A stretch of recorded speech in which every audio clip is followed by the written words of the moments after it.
2022 के सेमीफाइनल को भले बीजेपी ने पूर्ण बहुमत से पार कर लिया हो, लेकिन अभी तो पूरा फाइनल मैच बाकी है, जिसके लिए बीजेपी को कड़ी मेहनत करनी होगी। शीर्ष नेतृत्व तो अपने बल पर जो कुछ तैयारी होगी वो तो करेगा ही, लेकिन ऐसा नहीं है योगी के यूपी का चुनाव संपन्न हो गया तो योगी के लिए सभी चुनौतियां खत्म हो गई, बल्कि असली चुनौतियां तो योगी के लिए अभी शुरू होंगी। अपने प्रदेश में जीत हासिल करने के बाद योगी हाथ नहीं झाड़ पाएंगे, बल्कि 2024 में बीजेपी की जीत सुनिश्चित करने के लिए कई तरह के रोड़ों को पार करना होगा, कई चुनौतियों को हल करना होगा, तब कहीं जाकर सेमीफाइनल के बाद फाइनल में भी बीजेपी को जीत हासिल हो पाएगी। लेकिन क्या है वो चुनौतियां जो योगी की राह में 2024 के लिए रोड़ा बनेगी?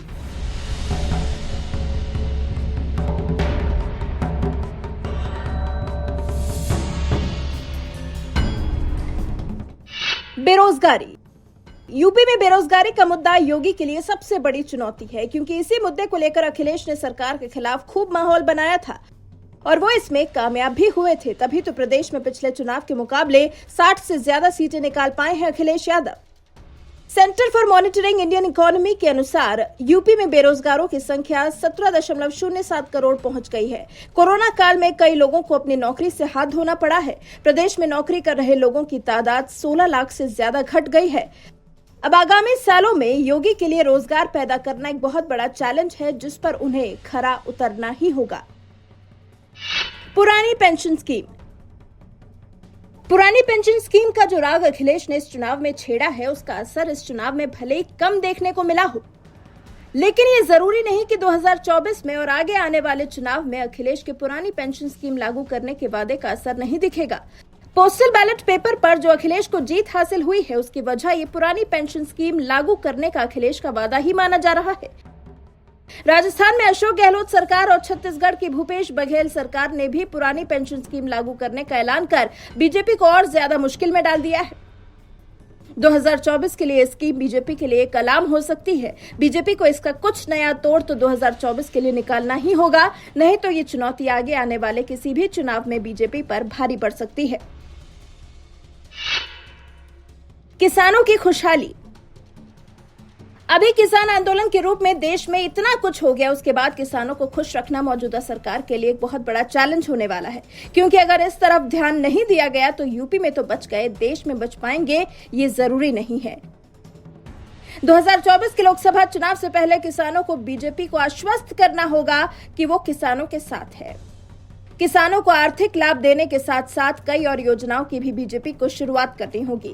हालांकि ऐसा नहीं है कि किसानों के लिए मोदी सरकार ने कोई योजनाएं चलाई हुई नहीं है। किसानों के हित में मोदी सरकार ने कई योजनाओं को लागू किया है, लेकिन जिस तरह से कृषि कानून को लेकर किसानों का गुस्सा फूटा, उस हिसाब से लगता है कि किसानों के हित में मोदी सरकार की तरफ से की गई कोशिशें काफी नहीं है। तो इस लिहाज से बीजेपी को क्या तैयारी करनी है वो देखना जरूरी है। आवारा पशुओं का क्या होगा? आवारा पशुओं का मुद्दा यूपी में सबसे बड़ा मुद्दा है और अब इसका असर यूपी से जुड़े राज्यों पर भी देखने को मिल रहा है, क्योंकि आवारा पशु अब यूपी से निकलकर दूसरे राज्यों में अपने लिए जगह ढूंढ रहे हैं। खेतों को इन आवारा पशुओं से बचाने के लिए किसानों को तारबंदी करने से लेकर रात रात भर जागना पड़ता है। इस मुद्दे को इस चुनाव में अखिलेश ने जोर शोर से उठाया था। अखिलेश ने तो योगी आदित्यनाथ का पसंदीदा जानवर ही सांड बता दिया था। ऐसे में इस मुद्दे का अगर जल्द हल नहीं निकाला गया तो कहीं ये मुद्दा ही बीजेपी को 2024 में सत्ता से हाथ धो बैठने के लिए मजबूर न कर दे। अयोध्या के बाद मथुरा वृंदावन की बारी। बीजेपी ने अपने राज्य में अयोध्या का हल तो निकाल लिया, लेकिन अगला पड़ाव मथुरा वृंदावन भी होना चाहिए।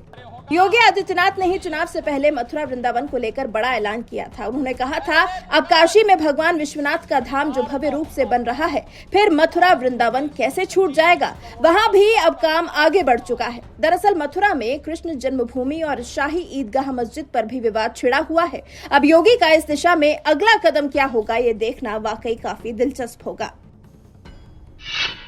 कानून व्यवस्था। यूपी में अपराध पर लगाम लगाना आसान नहीं है। योगी ने अपराधियों पर शिकंजा तो कसा है, लेकिन इसे मेंटेन रखना मुश्किल होगा, क्योंकि यूपी की आबादी इतनी ज्यादा है, इसलिए इसे मेंटेन रखना काफी मुश्किल है। हालांकि सीएम समेत तमाम बीजेपी नेताओं ने अपराधियों के खिलाफ इस तरह की बुलडोजर कार्रवाई लगातार चलाए जाने का दावा किया है। अब अगर योगी अपने इस वादे पर कायम नहीं रह पाए तो 2024 में बीजेपी की राह मुश्किल हो सकती है। बिजली का मुद्दा। यूपी चुनाव में महंगी बिजली एक ज्वलंत मुद्दा रही। तभी तो फायदा उठाकर अखिलेश ने 300 यूनिट फ्री में बिजली देने का वादा कर दिया था। यही कारण है कि सरकार ने किसानों की सिंचाई वाली बिजली के दाम आधे किए और चुनाव से पहले मैनिफेस्टो में अगले 5 साल तक सिंचाई की बिजली फ्री देने का भी वादा किया।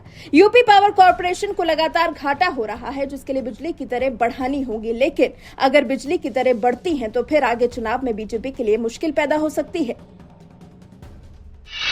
जातिवाद के आरोप। बीजेपी पर हिंदुत्व को बढ़ावा देने के आरोप लगते रहे हैं। बीजेपी को इस आरोप से अगले 2 साल में ही मुक्त होना होगा। उसके बाद योगी की ब्राह्मण विरोधी और ठाकुर परस्त नैरेटिव सेट करने वाली छवि भी भारी पड़ सकती है।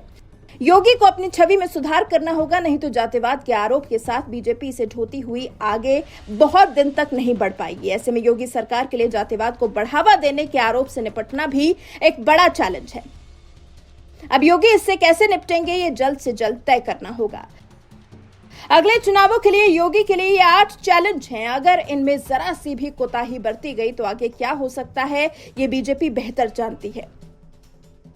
वैसे आपको क्या लगता है, क्या योगी 2024 से पहले अपनी इन 8 चुनौतियों से पार पा लेंगे? आप इस बारे में क्या सोचते हैं? अपनी राय हमें कमेंट कर जरूर बताएं।